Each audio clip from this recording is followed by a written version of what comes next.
Welcome to another episode of Expert 15, the show where you get the information you need to live a better life in just 15 minutes or less.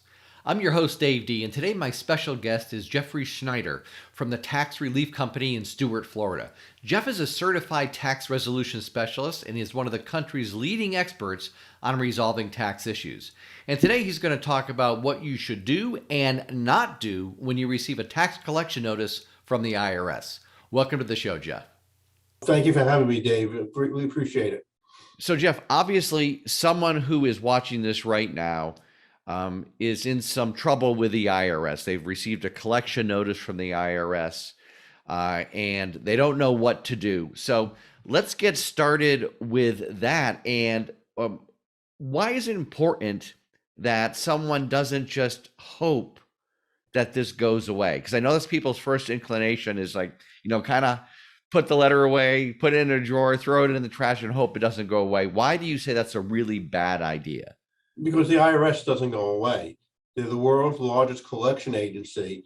And even if they don't collect, they have rules now that they can go to collection agencies. And you want to get ahead of the game.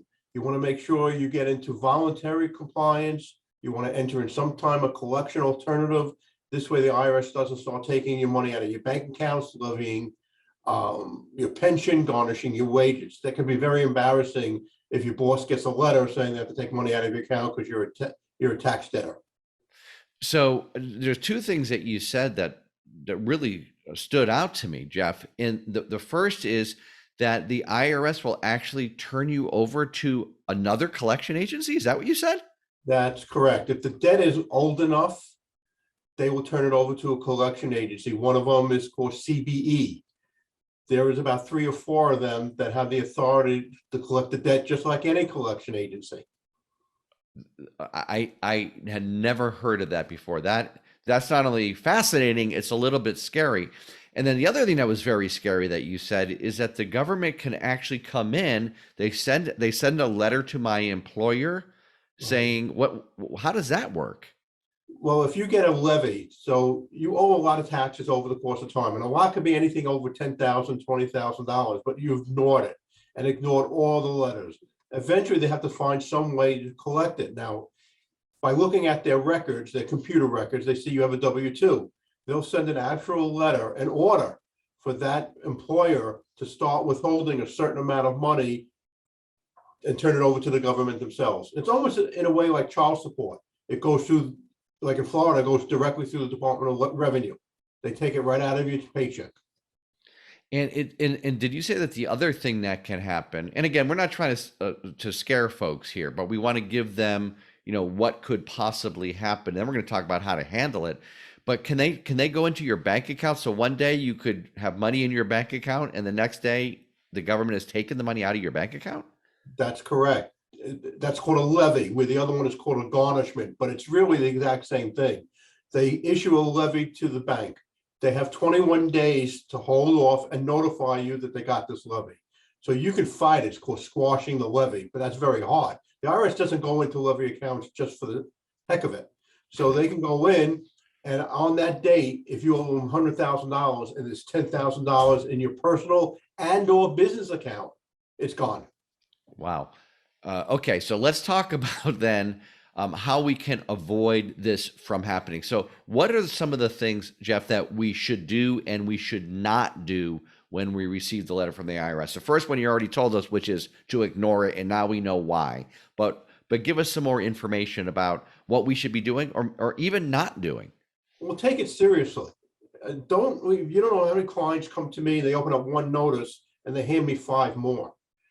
Open every one of them, and there's deadlines. It's not something I can put away, or I'm going on vacation. There's 10 days you have to answer. There are 30 days you have to answer. So you don't want to ignore those due dates. It's very important to stop the collection. Second thing you should do, and most importantly, is a normal taxpayer doesn't know how the IRS works. So you need to find a professional who is not only who can do tax returns, but somebody who's experienced in dealing with the IRS. The IRS revenue officers, and those are the collectors for the IRS, are not trained exactly what's in the IRM. They're not trained exactly what's in the code. They know just what they have to do. They're almost robotic in a certain way. They have to collect the money. So we have to know that. And most taxpayers, I would say all taxpayers, don't even know what the Internal Revenue Manual is. That's their guidebook. We have to know it. We have to, because the IRS, their customer service, well, who's their customer? The IRS is the customer services customer. They're not going to look out for your best interest. They're not going to look at your cash flow. That's the job of a professional who has dealt with the IRS for years. So two follow-up questions to that. The first question is, and I heard a story of someone who said, well, you know what, I'm just going to do this myself. Called the IRS, and the IRS agent was extremely nice to them. But what happened was they got information for some questioning that actually hurt this person. Is that a common occurrence? Very common. A lot of people say, like I said, I'm going to call customer service. They're here because that's what the IRS says. We're here to help you. And that's part of the Taxpayer Bill of Rights. They are supposed to be a friendly and helpful agency, but they're going to tell you what you have to pay. And that's going to be most of the time at the high end. But what happens if you can't afford what they're saying? You're going to agree to it. They're going to ask for all this information. They're going to ask for your home, what's your balance on your mortgage.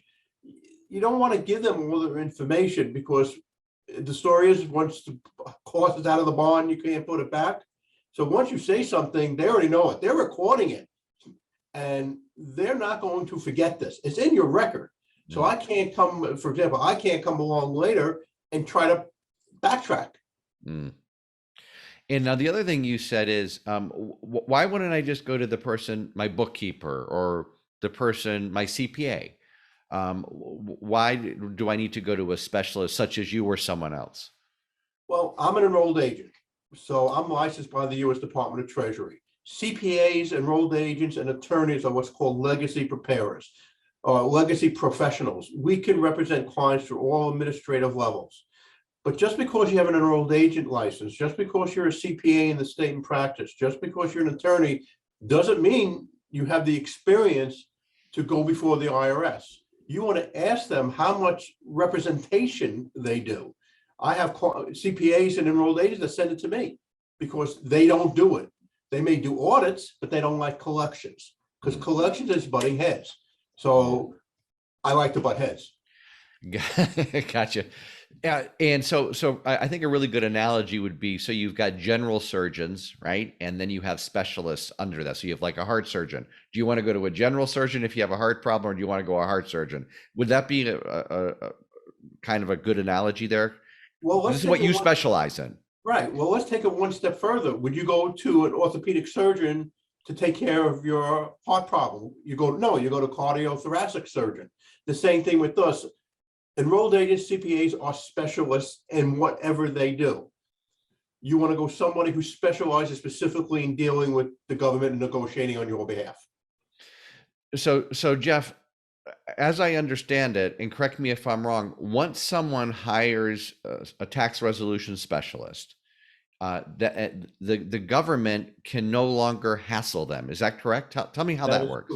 That is correct. You'll still get letters because that's required because the person is a taxpayer, but your representative will get the letters too. You have to have a properly filled out power of attorney. It's a specific form from the IRS. It's not your general power of attorney that you get for taking care of your parents, for example. But once you get that, the IRS cannot talk to you at all, period. Unless the power, say me, completely ignore them, do not miss the deadlines, then that's called bypassing the power. And then you got to get yourself a new representative that's constantly doing that. But you should never talk. The minute you have that power of attorney, you tell them I'm represented by Jeffrey Schneider, enrolled agent, and then they have to back off. They'll never call you. But you can say this about a letter, or if you ignore them, they do the knock on the door, same thing like with an audit. They're allowed to see your place of business, but I have to be there. Fantastic. So really you take over the communication with the IRS on my behalf. Now, what are some of the different outcomes that will happen, right? So you've taken over, and let's say I've got a $50,000 tax liability. What are some of the different scenarios? And I know that you can't guarantee any of these, but what are some of the things that can happen? Right. I can't guarantee anything other than my work ethic. If anybody comes to you and says, I guarantee you will get you pennies of the dollar, you can't say that anymore. That's illegal. Because it depends upon how many pennies. They can save you 99, 1 cent on the dollar, that's pennies. So the thing that you need to do is enter into either full pay, obviously. If you can borrow equity on your house, credit cards, whatever. That's the scenario the IRS would like. That's where they start off. Then they say they have an installment agreements. There's 2 or 3 different types. Then you've heard about offers and compromise. Everybody thinks I'm eligible for an offer and compromise. What Sure, exactly is that, Jeff? An offer and compromise? you offer the IRS less than what you owe. Okay. And you have to go through stacks of papers and you have to prove everything. You can't just say, here's $10,000 on that 50 grand. That's not a bad return on an investment. So you have to prove why the IRS should take that, because it has to be in the best interest. They think they can't get it. Now, remember I said, don't ignore this. The IRS is not going to go away. I do have to let you know that the IRS only has 10 years from the day the tax was assessed. Basically, that's the date that you filed your tax return. So if you want to string it out, and maybe you get lucky, but the odds of that are slim and none. So you want to enter one of these collection alternatives. And while you're doing it, the dunning notices, the letter saying you owe us, goes away. You will get a notice, we call it the happy birthday card. Oh, thank you for your payment, you still owe this. That's it. They're not levying you, they cannot garnish you, nothing. I've gotten levies stopped because I'm entering into some one of these agreements. Fantastic. Jeff, what is the single biggest misconception that people have about owing the government taxes? Well, 2 things really. One, if I wait long enough, they'll go away. That's that 10-year statute. Everybody thinks, oh, they can't collect forever. True. But they're going to start doing things way before that 10 years comes up. They have a lot of in their arsenal, a lot bigger than any representation, even the biggest CPA firm, an old agent firm, a law firm, they're 100 times bigger than that. So you're going against a behemoth. The other misconception is they're looking out for me. No, they're not. They're looking out for the government. And even when you enter this installment agreement, they always have in the back of their mind what's in the best interest of the government.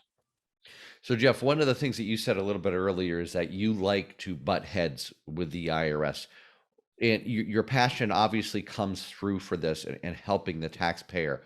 Why are you so passionate about this? I'll give you a prime example. When I first started into representing clients more than doing just tax returns, I had a client that owed $286,000, some before he got married and while he was married. I got an offer and compromise for $13,000.